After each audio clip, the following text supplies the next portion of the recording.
जय सच्चिदानंद. आपल्या सगळ्यांच्या आत विराजमान परमात्म्याला अत्यंत भक्तिपूर्वक अभेद्य भावाने नमस्कार नमस्कार नमस्कार. पती पत्नीच्या दिव्य व्यवहाराविषयी बोलणं चालू आहे. खास करून पती पत्नी एकमेकांच्या चुका बघत राहतात, दिवसभर एकमेकांच्या चुका काढत राहतात. परिणाम असा होतो की जीवनात क्लेश क्लेश क्लेशच होतात. अगदी सहज सहज जरी कोणी भेटलं, खास करून माहेरचं, तर लगेच नवऱ्याच्या तक्रारी सुरू होतात. आणि यालाही आपली मित्रमंडळी भेटली की बायकोच्या तक्रारी सुरू होतात. मग तक्रार करता कामा नये, ॲडजस्ट करायला हवं. तक्रार केली तर आरोपी बनायची वेळ येईल. आणि दादाजींचा तर एक सिद्धांत आहे की जो तक्रार कलियुगात जो पहिल्यांदा तक्रार करतो तोच गुन्हेगार असतो. आणि कुणाची तक्रार? आपल्याच माणसाची तक्रार. तुम्ही तुमच्या बायकोची तक्रार प्रत्येकाकडे करताय म्हणजे तुमच्या अर्ध्या अंगाचीच करताय की नाही? हे कसं काय विसरता तुम्ही? आपल्या घरातल्या गोष्टी तुम्ही बाहेर कशा बोलू शकता? खूप लोकांना अशी वाईट सवय असते, थोडंही सहन नाही करू शकत आणि घरातल्या गोष्टी बाहेर जिकडे जावं तिकडे सांगत सुटतात. याचा परिणाम असा होतो की जीवनात अभेद्यता नाही येऊ शकत. जेव्हा पत्नीला कळतं की माझा नवरा माझ्याविषयी खूप वाईट साईट बोलतो, तर मग त्यामुळे किती दरी निर्माण होईल. कधी चुकूनही या गोष्टी कोणाशी बोलू नका. आणि बघा, बायकांनाही खूप सवयी असतात या अशा. तिच्या माहेरचं कोणी आलं, माहेरी गेली की दबक्या आवाजात कुचाळक्या, नवऱ्याच्या सगळ्या कुचाळक्या सुरू, सासू सासऱ्यांच्या सगळ्या कुचाळक्या आपल्या माहेरच्यांना सांगून टाकायच्या. मग इतकंच काय, पण जसजशी मुलं मोठी व्हायला लागतात त्यावेळी पती विरुद्ध आपल्या मुलांचेही कान भरते, जाणून बुजून करते आणि उगाचच वितंडवाद निर्माण करते. मुलांच्या मनात आपल्या वडिलांविषयी किती तिरस्कार निर्माण होईल याच्या परिणामाचा विचारच करत नाहीत आणि जे मनात येईल ते बोलून मोकळे होतात. म्हणून हे खूप गरजेचं आहे की एकदा आधी तुम्ही तुमच्या नवरा किंवा बायकोचे एकमेकांचे दोष बघू नका. सगळं जग निर्दोष आहे, तर मग काय या जगात आपला पती नाही येत का, पत्नी नाही येत का? त्यात तमाम ज्ञानींनी, तमाम तीर्थंकरांनी सगळ्यांनी एकाच आवाजात सांगितलंय की या दुनियेत कुणाचीही चूक नाही आहे. ज्या काही चुका आहेत त्या आपल्याच आहेत. आपल्या चुकांमुळेच आपण या संसाराच्या परिभ्रमणात आहोत. आपल्या सगळ्या चुका समाप्त होतील तेव्हाच आपण परमपद प्राप्त करू शकू, मोक्षगती प्राप्त करू शकू.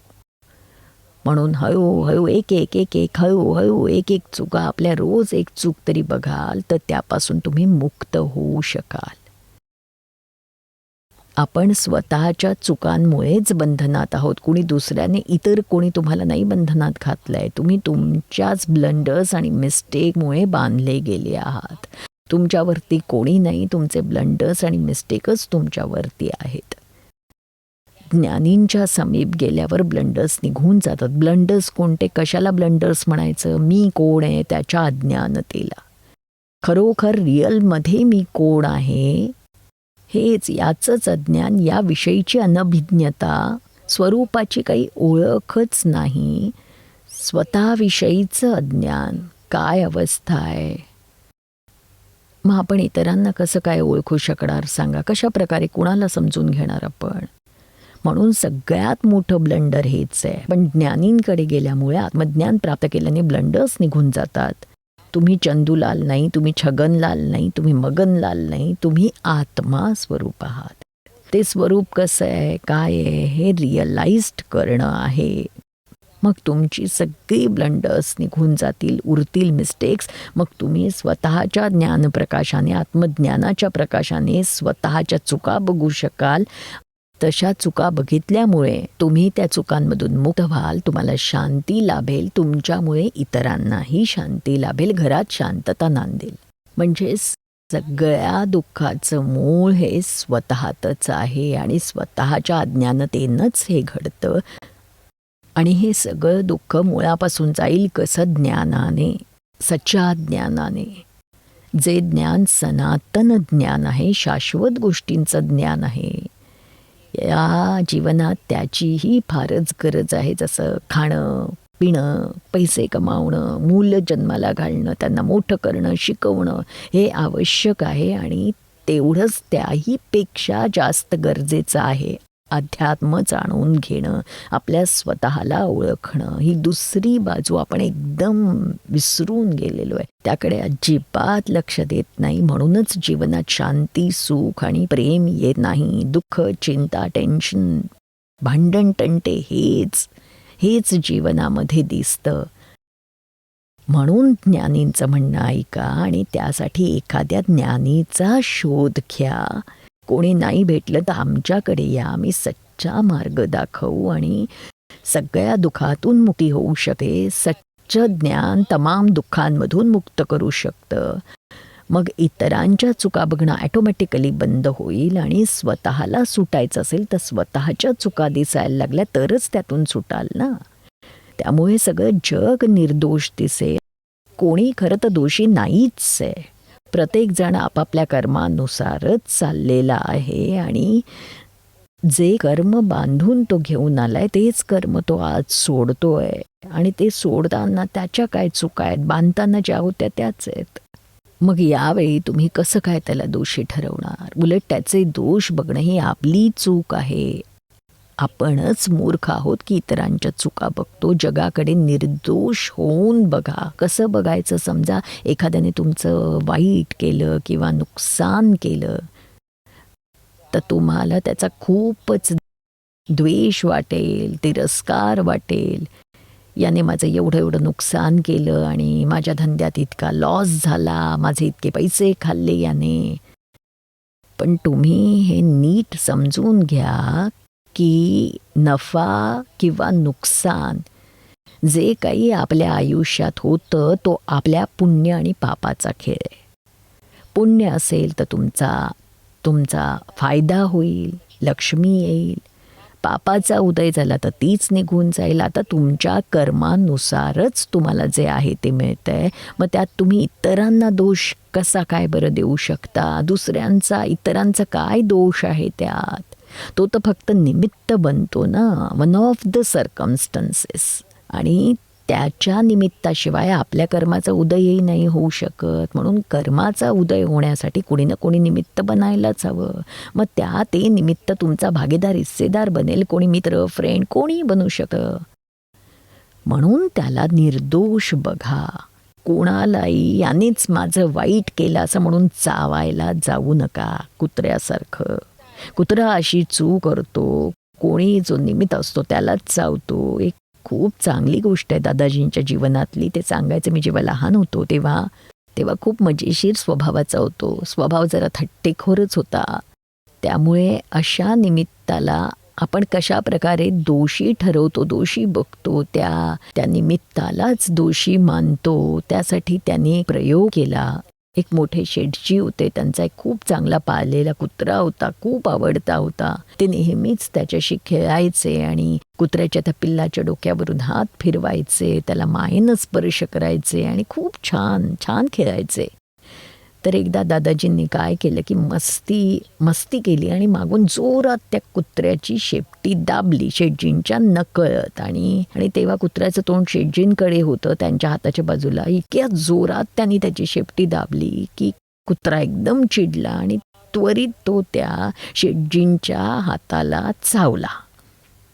अशा वेळी तर त्याच्या डोक्यात हे आलंच नाही, कुत्र्याची शेपूट दाबणारा कोणी वेगळाच आहे आणि तो चावतोय कुणा दुसऱ्यालाच आणि तो जो समोर निमित्त म्हणून असणार त्यालाच चावणार की नाही. सगळी माणसं अशा प्रकारे कुत्र्यासारखी त्या निमित्तालाच चावतात आहो. मूळ कारण काय आहे ते समजूनच घेत नाहीत. म्हणून जसजसे तुम्ही तुमच्या चुका शोधाल तसतसं तुम्हाला कळेल की मूळ कारण तर आपल्या हातच आहे. आपल्या चुका असल्याशिवाय आपल्याला कोणीही किंचित मात्र दुःखी करणार नाही. हा सिद्धांत आहे, निसर्गाचा न्याय आहे, हा कायदा आहे. या कायद्यातून कोणी वाचू शकत नाही. तुम्हाला कोणी चोर म्हटलं तर खरं तर तुमची काहीच चूक नाही आहे. आणि तरीही तुम्हाला कोणी चोर म्हणतंय असं नाही होऊ शकत. तुम्ही कदाचित चोरी केली नसेलही, पण चोरी करण्याचा तुमच्या मनात विचार जरी आला तरी तुम्ही मनाने चोर झालात. त्याचा परिणाम तुम्हाला चोर असं शीर्षक मिळण्यात होतो कधी ना कधी. आज नसेल पण मागच्या जन्मात तरी कुठे ना कुठे तुम्ही कधीतरी चोरी केली असेल, त्याचं फलस्वरूप या जन्मात भोगावं लागतंय. म्हणजे कायम सिद्धांतानुरूपच बघावं. कुठे ना कुठे तुम्हाला ती चूक सापडेल. मनात कधीतरी एखादी गोष्ट घेण्याचा विचार येऊन गेला असेल, ती चोरी नाही तर आणखी काय असते, मनातून चोरीच झाली की नाही. मग जसजसे सूक्ष्मात जाल, सूक्ष्मात जेवढं समजायला लागेल ना, तेवढं तुम्हाला तुमच्या मुक्तीचा रस्ता तुमच्यापर्यंत आलेला दिसेल. निमित्त हे निमित्तच असतं. तो कधीही करता नसतो. आपण त्याला करता मानतो, पण निमित्त हे करता नसतं. वन ऑफ द सर्कमस्टन्सेस असतं. आता त्याचं एक उदाहरण बघूया. समजा एक पोस्टमन तुमच्या पेटीमध्ये एक पत्र टाकून गेला. पत्रात असं लिहिलंय की तुमच्या मातोश्रींचा देहांत झालाय. मग आता काय तुम्ही त्या पोस्टमनला रागावणार आहात का, त्याला 2 थप्पड मारणार आहात का, की अशी वाईट बातमी घेऊन का बरं आलास तू असं करणार आहात का तुम्ही पोस्टमनला दोषी ठरवाल का, की का अशी वाईट बातमी आणलीस, कारण त्यानेच आणली. पण नाही, तिथे तुम्ही जाणता की पोस्टमनचं काम फक्त पत्र पोहोचवणं हेच आहे.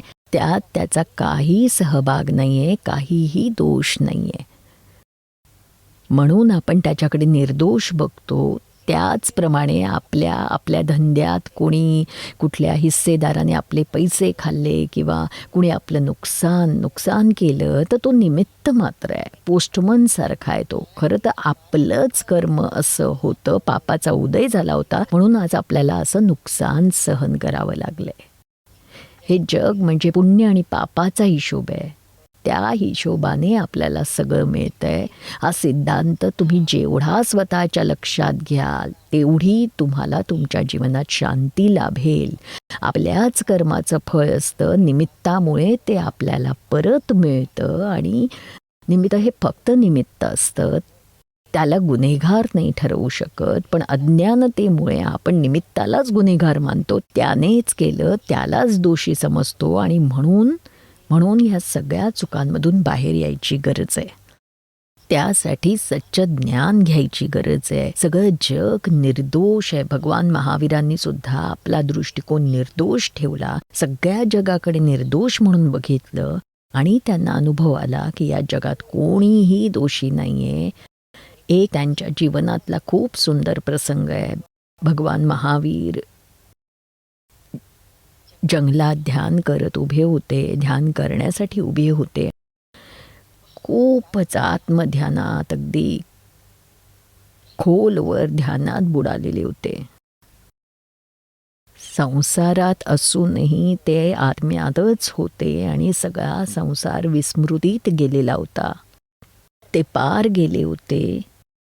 जागृती असली तरीही पार गेलेले होते ते.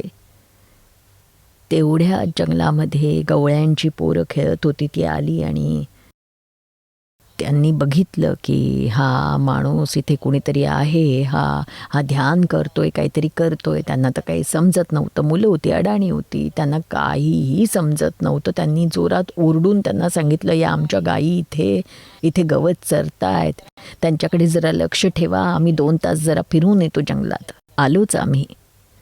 असं सांगून ते तर निघून गेले. पण मग पुढे काय झालं तर ती गवळ्यांची पोरं तर निघून गेली. भगवान महावीर तर ध्यानच लावून बसले होते. त्यांना या गोष्टींमध्ये काही रसच नव्हता. त्यांचं बोलणं तर त्यांनी ऐकलंही नव्हतं. 2 तासानंतर ती पोरं परत आली आणि बघितलं तर सगळ्या गायी दूरवर पांगल्या होत्या. त्या मुलांना त्या शोधूनही सापडल्या नाही. तर इतकी चिडले ते. मला तो भगवान महावीरांच्या कानात म्हणाला, मी तुला बोलतोय ऐकायला येत नाही, तुझे कान फुटलेत का, असं रागानं बोलून त्या गवळ्याने भगवान महावीरांच्या कानात बोरू, गवताचं जाड लाकूड असतं ते कानात कानात खोचलं, जोरात दोन्ही कानात टाकलं इकडून तिथपर्यंत, पार पार. भगवानांना खूपच वेदना झाल्या, इतकं दुःखी केलं, पण भगवान आपल्या आत्मध्यानातच राहिले. त्यांना याचा स्पर्शही जाणवला नाही, निर्लेप होते ते. त्यांच्याकडे हे ज्ञान त्यावेळी हजर होतं की हे माझ्याच कर्माचं फळ आहे. या वेदना कितीही का असेनात, हा गवळी तर निमित्त आहे, पण या वेदना मला आज भोगाव्या लागतायत. हे माझ्या कर्माचं फळ आहे. आणि त्याला तर बघा, ते तर त्रिकाल ज्ञानी होते, संपूर्ण जगताचं स्मरण ज्ञान होतं, मागील जन्माचं ज्ञान त्यांच्यात हजर झालं. मागील जन्मात जेव्हा ते राजा होते, त्रिपुष्ट राजा, तेव्हा त्यावेळी ते सोन्याचे फारच शौकीन होते आणि झोपताना त्यांना संगीत ऐकायला खूप आवडायचं. आणि ते राजे होते, त्यांची प्रवृत्ती, विचार तसेच होते. तर जेव्हा ते रात्री झोपायला जायचे तेव्हा सगळ्या गायक वृंदांना, वादनकारांना झोपण्यावेळी त्यांनी सूचना देऊन ठेवली होती की जेव्हा मला झोप येईल तेव्हा शिपायाला सांगितलं होतं की सगळं म्युझिक बंद करायचं, जेणेकरून माझी झोपमोड होणार नाही. पण एकदा असं झालं की इतकं छान म्युझिक त्या वादकांनी वाजवलं, इतकं छान वाजवलं, खूपच छान वाजवलं. भगवान तर ऐकत झोपून गेले, आपले महाराज तर ऐकत झोपी गेले. आणि इकडे तो दारावरचा शिपाई, तोही गाणं ऐकण्यात इतका रंगून गेला की इतकं सुंदर संगीत होतं, ते वाजवणारे इतकं सुंदर वाजवत होते. त्यामुळे त्याला भानच राहिलं नाही, वेळेचं भान राहिलं नाही, राजाच्या सूचनेचं नाही राहिलं. तासाभरानंतर राजा झोपेतून जागा झाला आणि बघतो तर काय, हा आवाज कसला येतोय, माझी झोप का मोडली या आवाजाने. उठून बघितलं तर त्याच्या लक्षात आलं की ह्या दारावरच्या शिपायाची ही चूक आहे. त्यांनी आज्ञा दिली सगळ्या शिपायांना की या शिपायाला पकडा आणि त्याच्या कानात गरम गरम शिस ओतता, खूप गरम शिस. मग त्यांनी तसं केलं. बिचारा कान तर गेलेच त्याचे, पण तडफडत मरून गेला. तो शिपाई या जन्मात गवळी झाला आणि राजा त्रिपुष्ट महाराजा ते महावीर भगवान झाले. तो काय जो दोष घडला त्याचं फळ भगवानांना या जन्मात चुकवावं लागलं. ते ज्ञान त्यावेळी त्यांच्यात हजर झालं आणि त्यांना तो गवळी निर्दोष दिसला. आता यात असं आहे की सामान्य लोकांना मागच्या जन्माचं काहीही दिसत नाही, पण भगवानांनी सांगितलंय, सगळ्या भगवानांनी सांगितलंय, महावीर भगवान, कृष्ण भगवान, राम म्हणतात की मागच्या जन्माचं फळ मिळतं.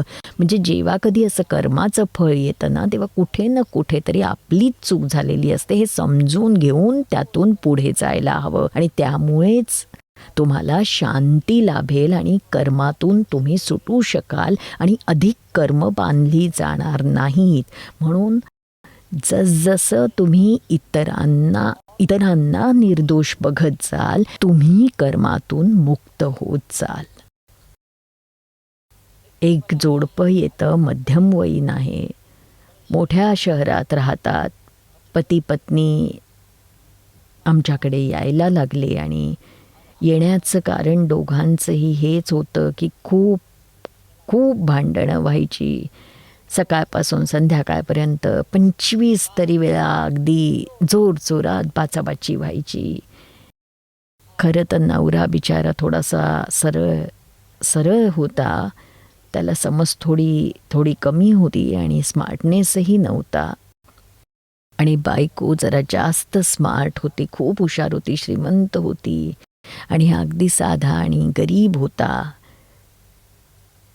त्यामुळे नवरा बायकोमध्ये अशीच कायम भांडणं व्हायची. बायको म्हणायची, तुम्हाला व्यवहार ज्ञानातलं काही काही कळतच नाही, जनरीत निभावणं तर येतच नाही तुम्हाला, तुम्ही काही काम करत नाही, तुम्ही रिकामटेकडे आहात, थोडंसं करता त्याने कसं काय बरं भागणार.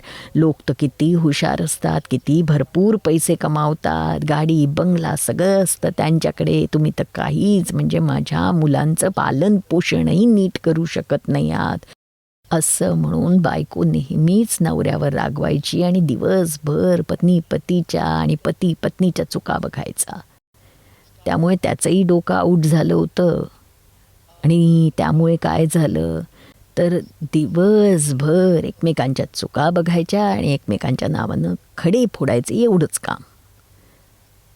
आयुष्यात शांतताच नव्हती आणि खूप खूप मोठ्याने भांडण व्हायचं. तर नवरा काय करायचा, ती गप्प बसायची नाही म्हणून 2 ठेवून द्यायचा, थप्पड मारून तिला बजवायचा, चुप. तेव्हा कुठे ती गप्प बसायची. बघा, अशी भांडणं बघून बघून घरात मुलांवर किती वाईट परिणाम होत असेल. मग आमच्याकडे आले, मग त्यांना ज्ञान दिलं, आत्म्याचं ज्ञान, कर्माचा सिद्धांत, या सगळ्या गोष्टी समजल्यानंतर पत्नीला कळलं की हा तर माझ्याच कर्मांचा हिशोब आहे, या माझ्याच चुका आहेत की दिवसभर मी माझ्या पतीच्या चुका बघत असते.